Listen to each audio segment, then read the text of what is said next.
Bom, pessoal, então vamos lá. Primeiro é um prazer ter todos vocês aqui com a gente.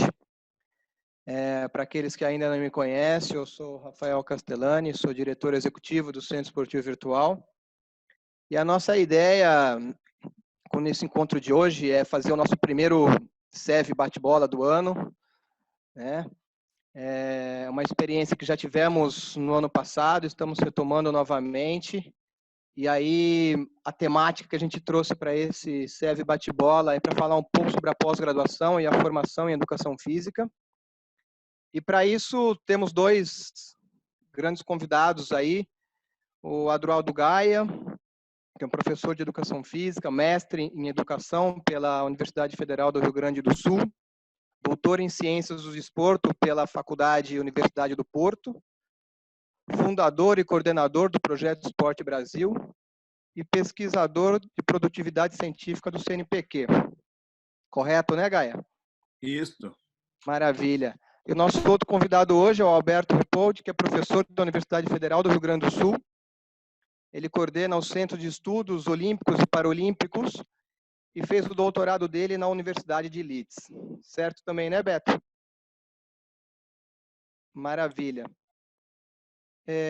Bem, então a gente pode começar. Quem vai fazer a moderação desse nosso bate-papo é o professor Laércio Elias Pereira, que está aí com algumas provocações, algumas questões para serem iniciadas. A palavra está com vocês, meus amigos. Pessoal, bom dia.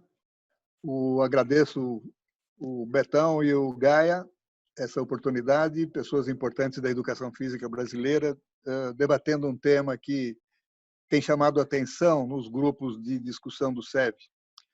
E eu vou fazer só a primeira provocação, e eu queria que vocês conversassem sobre isso em vez de eu seguir as perguntas.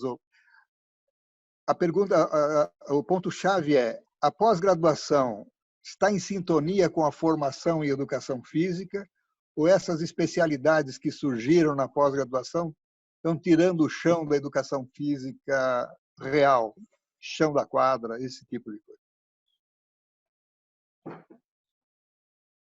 O Gaia já me deu uma aula sobre isso, podia começar. Bom, eu entendo que essa pergunta é muito relevante no atual momento, né? E respondê-la, antes de mais nada, exigiria que nós definíssemos claramente, né, qual é o objetivo de um curso de formação de professor de educação física.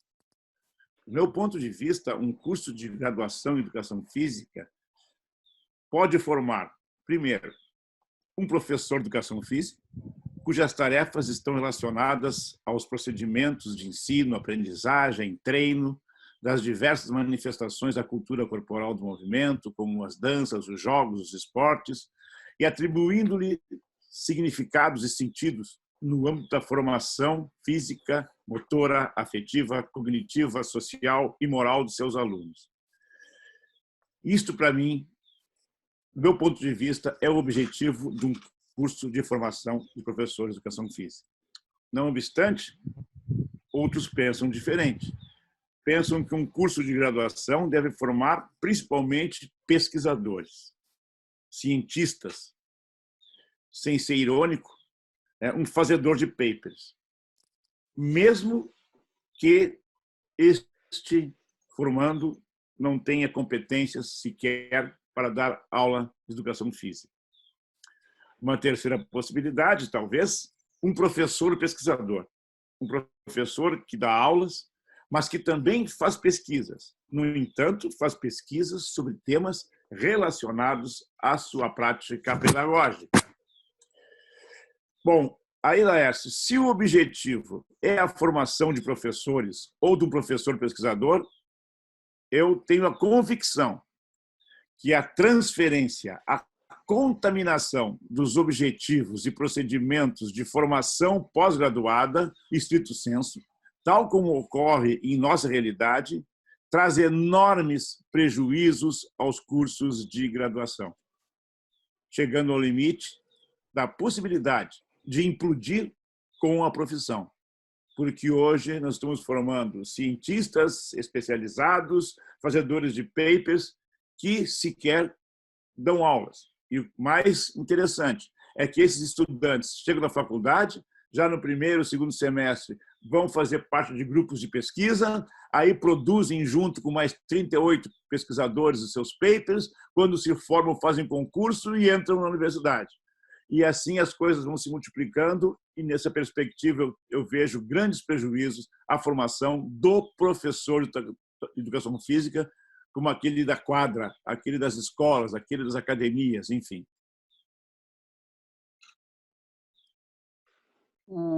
Agora, isso que você criticou acontece na graduação também. Quando a pessoa que, em vez de se preparar para ser professor, ele também vai fazer um paper e vai apresentar uma que eu chamo a monografia de ao fim do curso. O que está mais grave, recentemente eu vi um formando na graduação vir comemorar comigo, eu perguntei qual era a monografia, ele falou, não, eu só recebi a carta de aceite do comitê de ética, já está tudo certo. Então, assim, baixou mais o nível ainda. Sem dúvida. Nada disso. Sem dúvida. Betão. Tá, bom, embora a educação física escolar não seja o meu território, né, eu quero falar um pouco sobre ela também, né, no seguinte sentido. Primeiro, dizer que eu concordo, né, com a fala do Adroaldo, quase que, eu diria assim, na sua plenitude. Né, eu concordo com o Adroaldo que essa questão há eu diria assim, um distanciamento, eu diria grande, né, daquilo que se faz na pós-graduação e aquilo que seria, vamos dizer, as características fundamentais da formação de um professor de educação física, para trabalhar particularmente, eu me refiro aqui, no contexto da escola. Mas também eu poderia dizer em outros espaços da atividade profissional. Mas eu me refiro agora, quero falar particularmente sobre o ponto de vista da escola. Bom, então, claro que um currículo de formação, de graduação em educação física, ele pode oferecer diferentes roteiros, e nada impede, eu diria, que ele tenha um roteiro, né, que seja uma parte desse processo de formação, a formação para o pesquisador. Até porque a gente sabe que existem vários colegas nossos da educação física, pesquisadores, que estudam a questão da escola e sempre colocam a escola numa perspectiva também de construção de conhecimento pelo próprio professor que atua na escola. Então, o professor que atua na escola, naquele seu fazer diário, né, através, às vezes, de pesquisas qualitativas ou mesmo de instrumentos quantitativos, ele consegue levantar um conjunto de informações que dá sustentação à sua prática, e aquela experiência particular, né, pode contribuir também para a experiência de outros profissionais de educação física que trabalham em escola. Né? Então, essa separação, eu diria, né, entre a pesquisa, né, o pós-graduação e a formação de professores, que está muito presente, bem marcada aí pela fala do Adroaldo, né, nós deveríamos encontrar pontes, né, sobre isso, principalmente já na formação de graduação, para que o nosso professor que trabalha na escola, né, ele possa também fazer daquele um espaço de produção de conhecimento, não só para a sua experiência particular, mas que possa, de alguma forma, ser passado aos colegas que também atuam nessa área. Mas não há dúvida que um dos roteiros possíveis, né, é o roteiro que, dentro da graduação, com disciplinas, experiências, atividades, poderiam contribuir, obviamente, para a formação do pesquisador que se encaminha para a pós-graduação. Mas o fato, e se nós pegarmos como exemplo, talvez, a nossa escola de educação física, onde eu e o Adroaldo atuamos, né, há uma ênfase, talvez exagerada em algumas áreas, para que os estudantes, desde o seu início do curso, né, se direcionem fundamentalmente para a área da pesquisa. Então, o estudante ainda não teve nenhuma visão geral, às vezes, da possibilidade que o curso oferece, mas ele já é, vamos dizer assim, vou usar uma palavra talvez um pouco forte, mas cooptado já nos primeiros semestres do curso, às vezes que apresenta certas competências, certas qualificações, para que se direcione diretamente para a pesquisa. Isso tem consequências, obviamente, que muitas vezes um pesquisador, já no mestrado, doutorado, não passou ainda por nenhuma experiência da prática efetiva da educação física no contexto da escola ou em outro espaço profissional.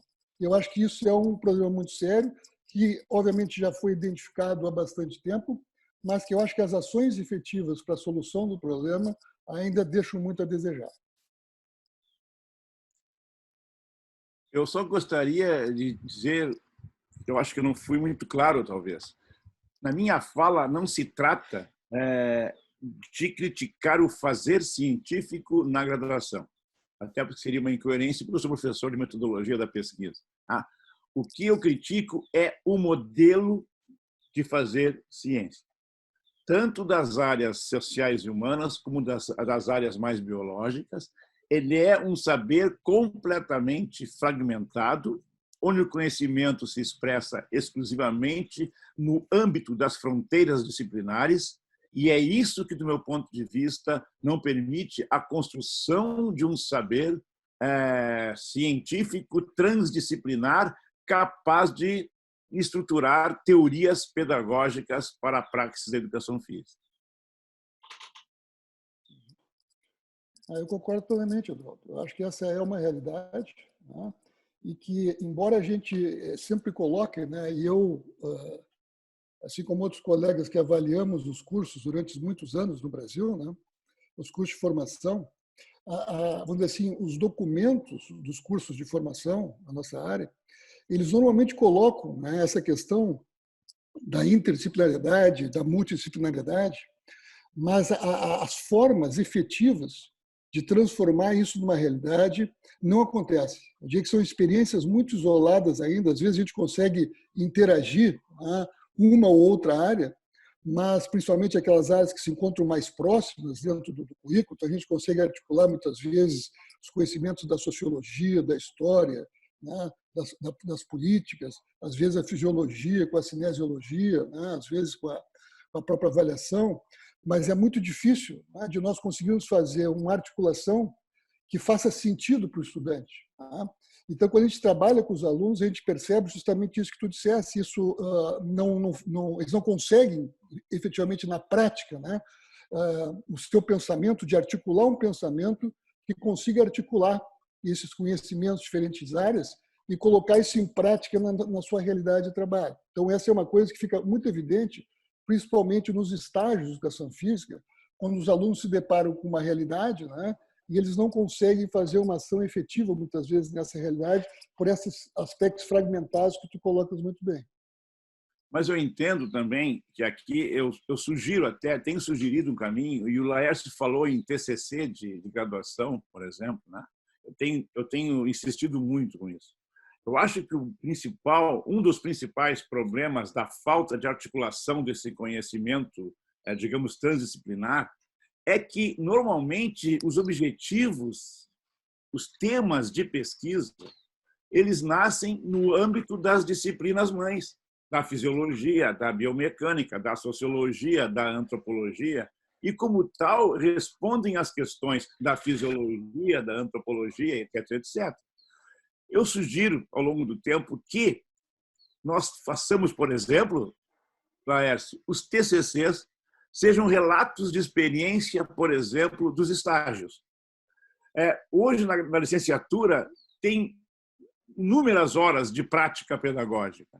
E eu acho que é nessa prática pedagógica, se o orientador de estágio incentivar exatamente uma certa liberdade de criação, é ali que os alunos vão se defrontar com alguns problemas que, do meu ponto de vista, deveriam ser transformados em objeto da sua pesquisa. E aí, necessariamente, ele iria buscar, bater na porta da fisiologia, na porta da psicologia, da história, onde fosse necessário, para ele construir esse conhecimento, né, oriundo da sua própria prática pedagógica. Eu não sei se eu fui claro na minha fala aqui.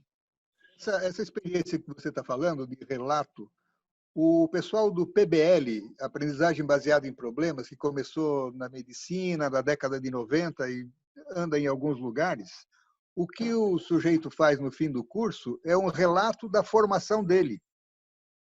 É um portfólio do que ele fez. E é mais pouco que você está andando.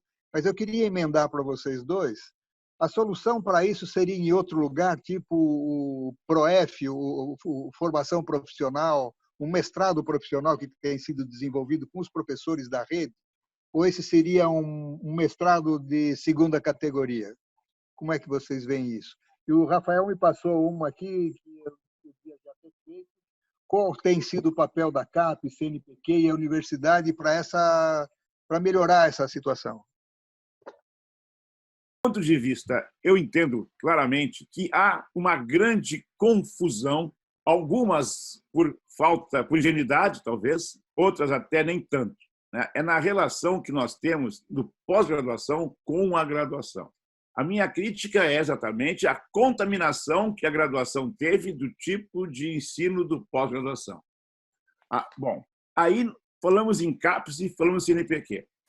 CAPES e CNPq foram criadas para serem coisas diferentes, que no fim se confundiu e ficou muito próxima, né? A CAPES, entrou o Betão de novo, a CAPES, né, do meu ponto de vista, né, ela preocupa-se com os profissionais já graduados. É coordenação de aperfeiçoamento de pessoal de nível superior. E, neste sentido, portanto, ela preocupa-se com a formação pós-graduada em estrito sensu. E, neste quadro, ela fomenta a produção de pesquisa científica. O CNPq já é um pouco diferente. O CNPq tem atribuições de fomentos à pesquisa científica, tecnológica e de inovação, e promover a formação de pesquisadores em todas as áreas do conhecimento, né? Do meu ponto de vista, o CNPq forma pesquisadores profissionais. No entanto, eu entendo que a própria comunidade acadêmica misturou tudo, principalmente no que tange às exigências aos pós-graduandos da CAPES e aos pesquisadores do CNPq. No nosso caso da educação física, nós tivemos ainda outros problemas quanto à nossa localização na área científica da CAPES e do CNPq. Fomos posicionados na área da saúde, ao lado da fisioterapia, terapia ocupacional e fonoaudiologia. Ora, do meu ponto de vista, nessa área, todas as abordagens em educação física que não se identifiquem na área da saúde ou na área biológica ficam deslocadas de acesso ao fomento de suas pesquisas. Ficam de fora. Conclui-se que a educação física pós-graduada, no âmbito do CNPq e CAPES, só atende às áreas biológicas inerentes à educação física, a famosa área 21. Então, ficamos míopes, porque a educação física não se limita a qualquer área especificamente. Ressalto que o mesmo ocorreria em relação às ciências biológicas se fôssemos enquadrados nas áreas das humanas e sociais. Em síntese, a educação física, como eu disse anteriormente, exige conhecimentos transdisciplinares, conhecimentos complexos, que não se limitam às fronteiras das disciplinas. Então, em relação ao que tu falaste, Laércio, eu entendo que a educação física, do ponto de vista, né, do pós-graduação, ela devia estar localizada numa área multidisciplinar ou uma área de ensino. E nessa perspectiva, portanto, eu entendo que os pesquisadores que quisessem fazer pesquisa na área das ciências, da fisiologia, biomecânica, biologia, antropologia, eles pudessem fazer os seus pós-graduações nas áreas de origem. O cara que quer ser antropólogo no esporte vai fazer antropologia. O cara que quer ser fisiologista do esporte vai fazer fisiologia. E aí sim eu entendo, sem nenhum demérito, muito antes, pelo contrário, eu entendo que o mestrado e doutorado profissional seria a principal saída, a grande saída para a formação de pesquisadores na área da educação física.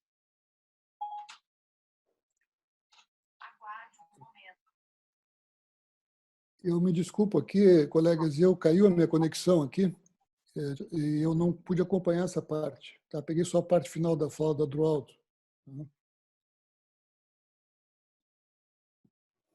O Adroaldo falou bem do CNPq e da CAPES. Está garantida a bolsa. Laércio, sabe, eu acho assim, me permite, Laércio, eu acho que nossa comunidade tem um vício que eu não gosto, é culpar o CNPq. É a CAPES, é o CNPq. Mas vamos lembrar que o CNPq e a CAPES somos nós quando nos reunimos para nossas reuniões de PQs e quando decidimos quem são os nossos líderes. Obrigado. mas eu concordo com o Adroaldo no aspecto, né, dos mestrados profissionais, né? Eu acho que os mestrados profissionais, de fato, né, são importantes no sentido de focar, né, em certos problemas específicos, vamos dizer assim, que emergem da prática de educação física, né, cuja pesquisa, né, é necessária para encontrar soluções para essas questões, né? Então, eu tenho um olhar justamente bastante prático dessa questão, né, dos mestrados profissionais. Então, isso é uma realidade para algumas áreas, né? Por exemplo, a educação física escolar é óbvio, né, que o mestrado profissional, né, inclusive vários profissionais que atuam nas escolas, né, muitas vezes têm dificuldade em ingressar nos nossos programas de mestrado, porque o perfil deles, como é um perfil de experiência profissional, eles não têm, né, a qualificação, vamos dizer assim, na área da pesquisa, a produção científica, muitas vezes necessárias, exigidas para o ingresso. Então, há uma certa dificuldade desses profissionais poderem ingressar. Por outro lado, eles têm uma experiência, muitos deles amplas, de vários anos, né, de experiência no contexto escolar, e que, obviamente, né, essa experiência é fundamental para que eles possam formular questões relevantes, né, e depois, dentro de um programa de pós-graduação focado numa questão específica, né, poder encontrar soluções para isso, né. Bom, isso também é uma realidade, né, para outras áreas, por exemplo, vou deslocar para um outro foco, que é a área da gestão, por exemplo. A área de gestão do esporte, né, que é uma demanda muito grande hoje pelo número de organizações esportivas, né, essas discussões todas que nós temos hoje ligadas às políticas de gestão do esporte, também são profissionais, né, que, para a sua produção de conhecimento, é muito importante as suas conexões com a prática, o tempo de prática, a experiência de prática dentro de instituições, né? Então, esses profissionais, muitas vezes, também não conseguem ingressar nos programas. Então, esses programas de pós-graduação, mestrados profissionais, voltados a áreas específicas, eu não tenho dúvida que estariam uma grande contribuição para a melhoria, né, da ação dos profissionais, né, em áreas como política pública, gestão do esporte, pessoal que muitas vezes trabalha também em áreas do lazer, né, que também tem experiências dentro disso. Então, eu concordo plenamente com o Adroaldo com essa questão dos mestrados profissionais. Acho que estaria uma contribuição, de fato, bastante relevante, né? Quanto à questão, né, aí das instituições que fomentam a pesquisa, né, do governo federal, bom, a gente sabe que, historicamente, né, tem sido essa grande dificuldade, né, que foi expressa em muitos momentos pelos conflitos entre diferentes áreas, né, principalmente essa questão do pessoal da área pedagógica e das ciências humanas e sociais, e o pessoal mais a chamada área da saúde ou área biológica, né, ou como alguns preferem, área software ou área hard, né, de encontrar um caminho de conciliação, né, a gente sabe que isso tem raízes mais antigas na educação física, né, de encontrar, vamos dizer assim, pontos de conciliação para que nós possamos avançar com essas áreas de uma forma, né, mais harmônica, eu diria assim. Obviamente que isso tem repercussões na área do financiamento, na área da distribuição de bolsas, nos critérios de inclusão nos programas de pós-graduação, tá? E, claro, e as ações mais recentes, obviamente, né, com todos esses cortes de recursos, né, com essa separação, vamos dizer, que o Adroaldo mencionou bem aí, me parece, do final, se eu peguei bem, né, do edital mais recente aí, né, de não contemplar, por exemplo, a área das humanidades, né, bom, ele atenta, obviamente, a tudo que há de racionalidade, né, que se possa pensar em termos de desenvolvimento científico, né, de algum país, em termos de conhecimento, etc. Então, eu diria que, nesse momento, né, e aí não há nenhuma novidade, eu diria que as organizações governamentais elas atentam contra, né, aquilo que seria quase um interesse nacional, né, de desenvolver o conhecimento em todas as áreas, né, e eu diria mais do que nunca, esse campo das ciências humanas e sociais, né, ela tem um repertório de possibilidades, né, de resposta a essas questões globais que nos afetam, né, que vão muito além das questões técnicas que nós estamos enfrentando. Então, é um absurdo pensar nesse tipo de separação, nesse tipo de detrimento de uma coisa com relação à outra, né? Então, eu diria que, bom, nesse momento, nós estamos, obviamente, num processo de total retrocesso, seja no corte de recursos, na redução de recursos, como também sobre a concepção geral do que significa a ciência e suas contribuições. Nós temos um governo que defende, né, pelo menos o nosso presidente, defende uma corrente quase, eu diria assim, irracionalista ou anticientífica, eu chamaria assim pelas posturas, né, até o descrédito que é colocado com tudo aquilo que a gente tem em termos de ciência. Então, esse é um momento, análise assim, muito superficial, obviamente, mas pelo tempo que a gente tem aqui, rápida, para colocar minha visão sobre o assunto. Acrescentando a fala do Betão, né, da necessidade hoje, como nunca talvez já vista na história desse país, o estudo da ética seria de fundamental importância. Não essa ética que se faz normalmente nos comitês de ética e pesquisa, mas a ética na sua profunda essência.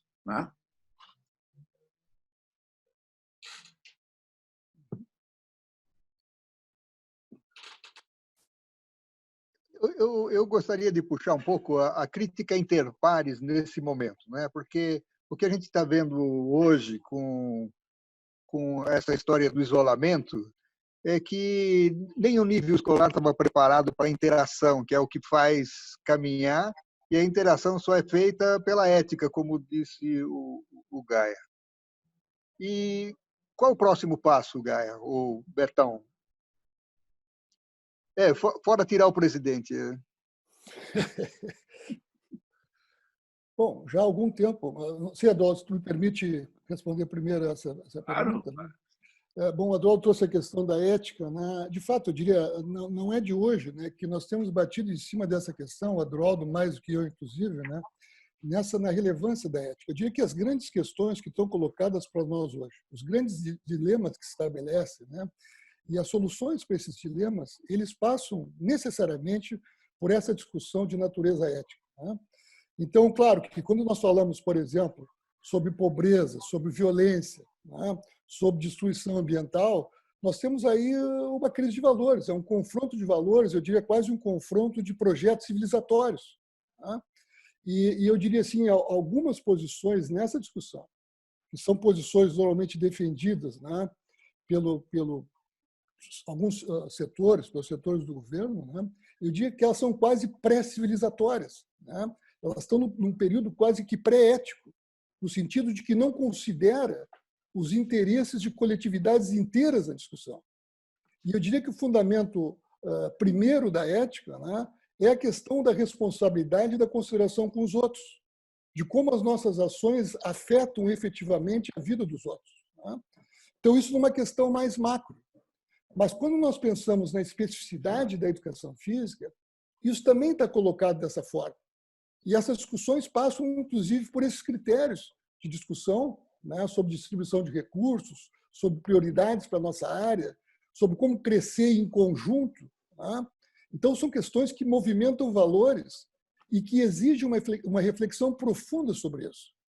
Mas, lamentavelmente, eu diria assim, né, a nossa área profissional ainda, né, carece de uma reflexão mais profunda sobre isso.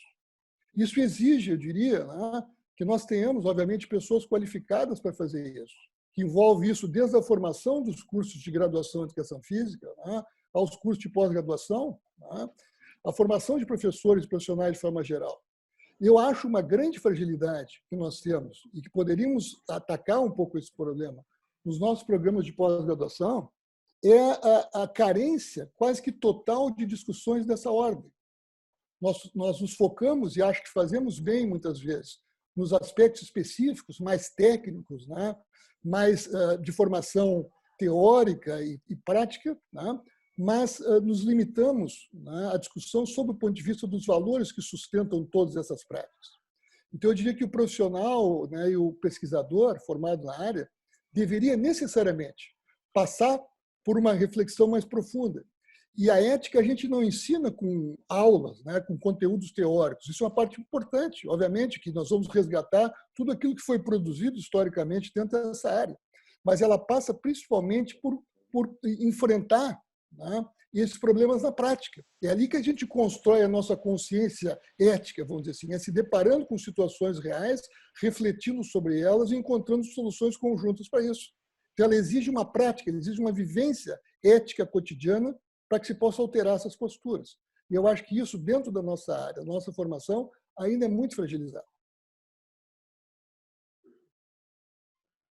Então, onde seria onde o pessoal se reúne para isso? Onde seria essa reunião? Porque se você vê a área 21, o pessoal quer resolver problema da área 21, daí briga com o fisioterapeuta, com fono, não sei o que e tal. Eu fico criticando, o pessoal não gosta, da mastigação de paper, que está por causa da pontuação e tal. Eu fui para uma reunião de coordenadores de pós-graduação e os mastigadores de paper começaram a mastigar número, vale 1,2, revista 2,3, não sei o quê. Então, assim, trocaram a mastigação de paper pela mastigação de números. E eu pergunto, qual é o lugar para a gente discutir isso? Fora, claro, o melhor lugar é a nossa reunião, pioneiro, de vocês dois pilotando. Mas como é que a gente amplia essa nossa sala aqui com a nossa turma? Olha, na última aula que eu dei na graduação, antes de me aposentar, tá? Embora eu continue no pós-graduação como professor convidado, eu disse que na minha vida acadêmica eu fui um perdedor. Eu perdi todas as minhas lutas. Mas, como diz Darcy Ribeiro, eu não gostaria de estar no lugar daqueles que me venceram. Tá? E eu sempre pensei, quando eu falava em ciências do movimento humano, quando eu pensava no nosso pós-graduação, que tem esse nome, né? Quando a nossa faculdade de educação física resolveu unir os cursos de fisioterapia, dança e mais educação física, eu ainda sonhava com a possibilidade de uma integração de conhecimentos. Eu cheguei até a rabiscar um projeto de cursos onde a educação física, a dança e a fisioterapia tivessem disciplinas comuns ao longo do caminho, e só do meio em diante cada uma seguiria, porque teria uma filosofia, uma concepção sobre corpo, uma concepção sobre corporalidade, o papel de cada uma delas, a importância, mas isso nunca eu vi nem proximamente acontecer. Muito pior, cada vez está mais fragmentado. E sem querer fazer ironia, né? Discutir aonde? Certamente não é no CBCE e certamente não é também no CREF. E aonde vamos discutir isso? Porque, veja bem, né? O próprio, hoje em dia, o próprio CBCE tem os grupos de trabalho, que são também específicos. Então, o que eu vejo é que cada vez mais nós estamos fragmentando a nossa área, implodindo com a educação física. Tem um provérbio chinês, um provérbio iraniano que diz isso, né? Deus deixou cair um espelho no chão, ele se quebrou em vários cacos, cada um pega o seu caco e acha que é o espelho todo. Como superar isso? Como superar isso? Eu acho que essa nossa roda aqui de conversa com as pessoas mais, talvez, antigas, né? Que, enfim, tem uma história para contar, talvez pudesse encabeçar essa luta, né, de reencontro. Me permite só mais uma palavrinha. Eu tenho, na minha aposentadoria, lido muito os clássicos, voltado para trás. Não só os clássicos, mas na educação física também. Eu leio lá o Walter Bracht, eu leio lá a Celita Farel, eu leio o Lino Castellani Filho e outros tantos, e eu vejo, sobre certos aspectos, como nós temos coisas incomuns em relação à educação física. No entanto, nossos encontros foram só de embate, para saber quem detinha o melhor conceito do que é a educação física. E hoje nós continuamos sem saber o que é educação física. Laércio, eu não, claro, obviamente encontrar soluções para essas questões normalmente não são simples, nós já teríamos encontrado, né? Porque elas envolvem, acima de tudo, uma certa sensibilidade, né? É uma sensibilidade com relação ao outro, ao que o outro pensa, ao que o outro sente, ao como o outro vive, né? E essa sensibilidade, que eu diria que é vamos dizer assim, quase que uns primórdios de uma ética, onde eu diria assim, a ética ela envolve um aspecto já mais, né, elaborado e mais racionalizado dessas questões, mas tudo isso passa por uma certa sensibilidade inicial sobre essas coisas. E eu não vejo, de fato, nesse ambiente tão tumultuado, né, que nós temos dentro da educação física, fora dela, né, como é que essas sensibilidades elas estão muito afetadas, né, no sentido mais de ver o outro como um oponente, né? Como o Adaldo mesmo falou ali, né? Nos debates é mais para o confronto, ele não é de encontrar né? Talvez possibilidades comuns. Então, essa sensibilidade não me parece uma coisa simples de resolver, né? Então, eu vejo até em alguns momentos, né? Por exemplo, esse momento que a gente está vivendo agora, né? A gente começa a ver certas sensibilidades, né? Mas me parece que essas sensibilidades já estavam ali. Elas não são sensibilidades novas, elas já estavam ali. Agora nós temos um momento, talvez, de expressarmos isso de uma maneira um pouco mais clara, nesses contatos que a gente faz, todas essas coisas de cooperação que estão acontecendo nesse momento difícil. Mas não me parece que ela desenvolve novas sensibilidades, né? São aquelas que já estavam colocadas ali. Então, essa coisa de desenvolver essa sensibilidade, que seria um pressuposto, talvez, né, para uma coisa mais elaborada, mais sofisticada, onde nós pudéssemos pensar em maior profundidade esses grandes desafios que se colocam, né, eu acho que não saberia te dizer qual é o caminho. Não saberia, porque ela passa por todo parece que seria necessário mudar totalmente o nosso contexto, para como mudar totalmente esse contexto para fazer com que as pessoas tenham essa sensibilidade, né, com relação ao outro. Então, por enquanto, eu acho que os conflitos estão acirrados, né? Acho que vão continuar assim. No caso do Brasil, essas sensibilidades elas ficam talvez mais afetadas, assim como em outros países também mais pobres, né? Pelas grandes diferenças que nós temos, né? De sociais, né? E políticas, etc., né? No país, econômicas. Então, isso acaba, né? Criando um acirramento ainda maior. Porque eu não tenho dúvida sobre isso, que há um descaso total, uma falta de sensibilidade total das elites brasileiras. Tá? E aqui eu não falo com esse caráter de fazer política, mas é uma falta de sensibilidade com relação ao contexto em que nós vivemos da desigualdade social. Né? E quando nós pensamos que os dados apontam, né, de vários pesquisadores no mundo, que as desigualdades crescem no mundo, elas crescem inclusive nos países chamados desenvolvidos, como nos Estados Unidos, na Europa, no Japão, quer dizer, as desigualdades crescem de uma forma muito grande, né? O futuro ele é bastante complicado. Então, eu tendo a achar que isso vai se acirrar em vez de nós encontrarmos os caminhos mais comuns de solução. Eu pergunto para o Bacari como é que está o nosso tempo.